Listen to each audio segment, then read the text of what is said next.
imbas sa pantun kayo mabisawa. The Bajau are a nomadic sea people. They can be found in parts of Southeast Asia, such as Malaysia, Indonesia, and the Philippines, and number perhaps not much more than 100,000 people. Traditionally, the Bajau even today always live on the sea. Back in the 1960s and before, all Bajau lived in houseboats.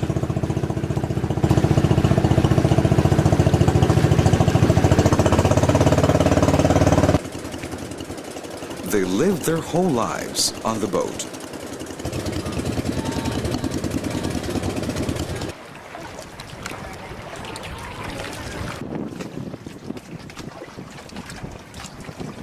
Cooking and washing their clothes.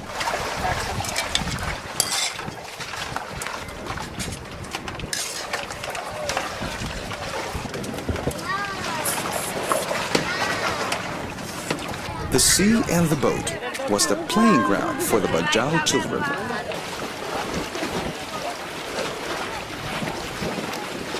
Even then, the Bajau lived as a tribe community of usually 6 to 12 houseboats in a tribal group. At that time, they often moored in lagoons off the many coastline islands of the Sulusi that stretched from Mindanao to Borneo, like island stepping stones across this vast sea area.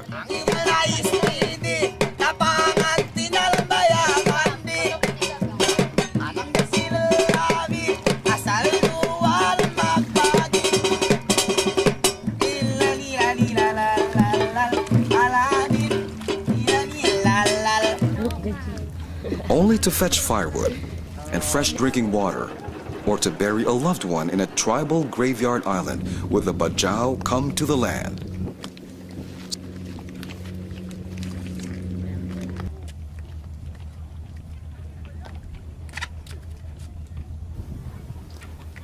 Sometimes also, an old Bajau would be left on a deserted island alone to die.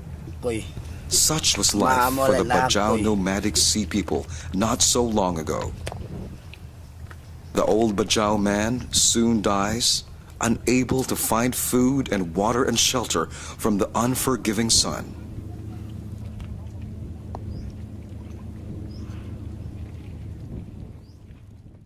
A Bajau man's son comes and places a replica of a Bajau bangka boat upon this man's grave, in the hope that this Bajau man will sail to a better place in the next life.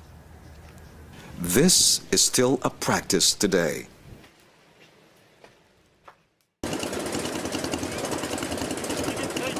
Living at sea poses many dangers, not just from the many constant typhoons that often inflict much death and destruction in these waters.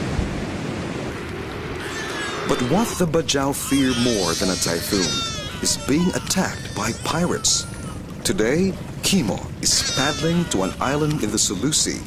But then, Kimo looks back and in panic, he sees pirates pursuing him. He tries in vain to paddle with all his might, but the pirates quickly catch him. The pirates shout, "Give me your monthly dues to us or die."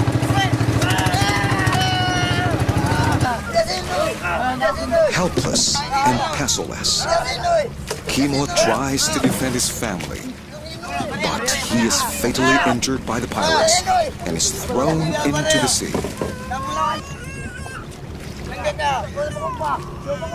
The pirates steal everything, their fish, even their boat, and often they will kill all the Bajau.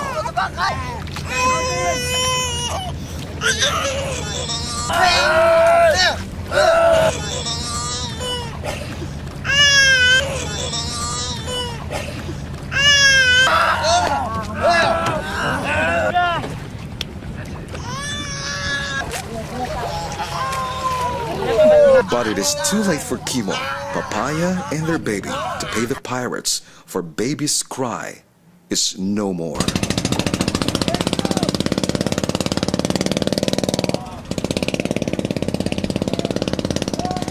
Fish bombing is also very common in these waters.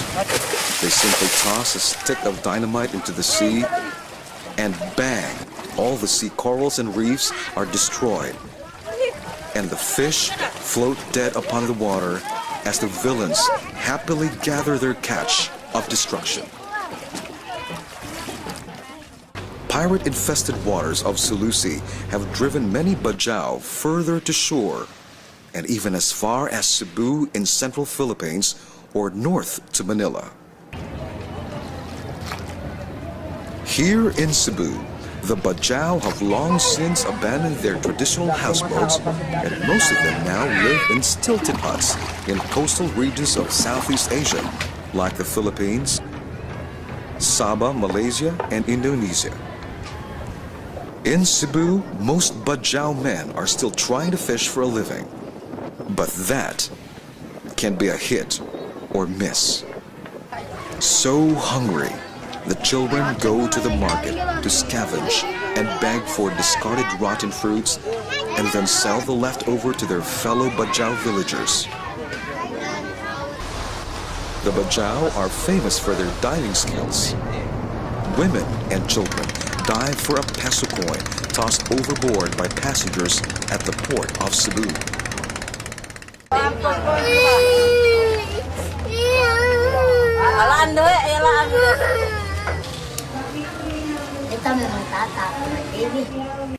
Here in this small house, one of the church ladies demonstrates the love of Christ to this dear old sick lady, Kabdia Aslani. Rachel spoon feeds her with special nourishment milk.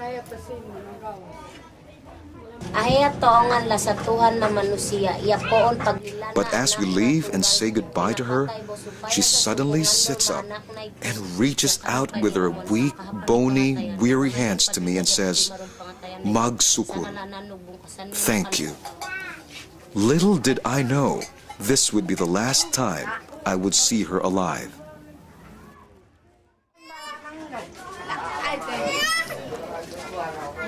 Within a matter of days, this dear elderly Lady Kabtia was dead.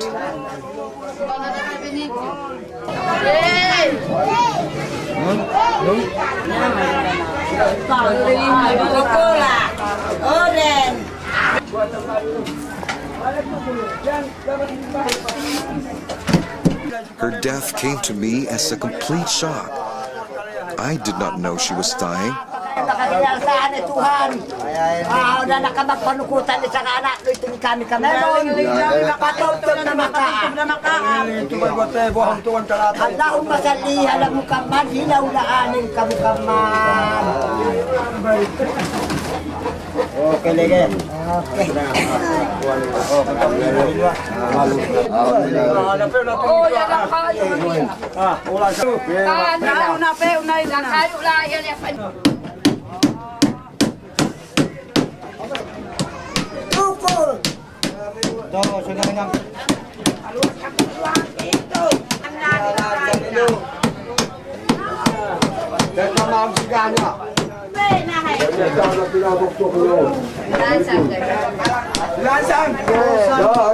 Most people here knows that lady is a good person, good attitude.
tribal graveyard area is now only a few square meters because much of the former area is now being stolen by others.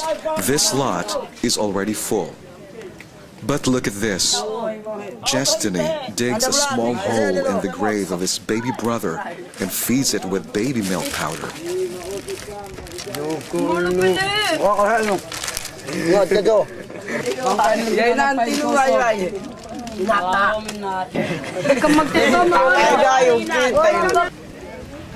And so they begin to dig.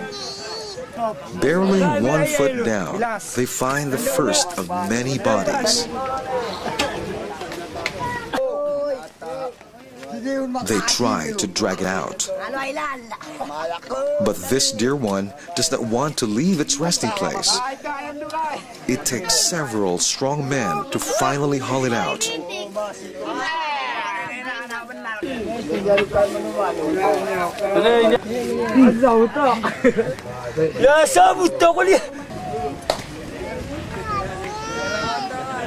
This process is repeated as 2 to 3 more still decomposing bodies are dragged out of their grave, still draped in their malongs, the favorite clothing of the Bajau.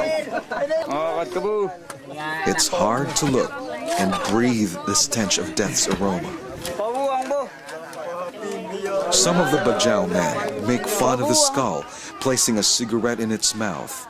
It's a gesture to them, but it's futile and disgusting and heartbreaking to me. Finally, after a long dig, they cannot go deeper. There are still so many bodies below. But first, Takbilaran Ilan, acting a titled priest, anoints the grave with incense and calls out to the spirits of the dead to welcome Kaptia to join them. The coffin is placed inside the grave pit. The grave is just deep enough to cover the lid of the coffin. Then the old grave garments and bones of others on top. The Bajau believe she's now in close company and communion with her dead ancestors. Finally, they place a carving of Kaptia upon her grave. And then, a beautiful small green mirror beside the carving. We use the mirror for the second life and for the style and for her beauty. But then, I'm horrified as one of the men smash it, shattering the looking glass into pieces. We broke the mirror so grave robbers cannot steal it.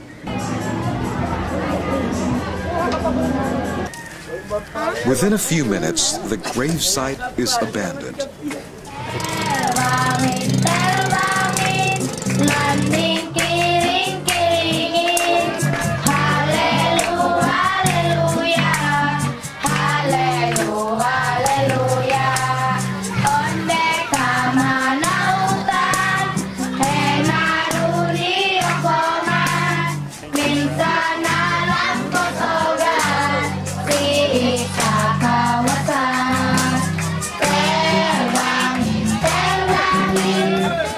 Thank you.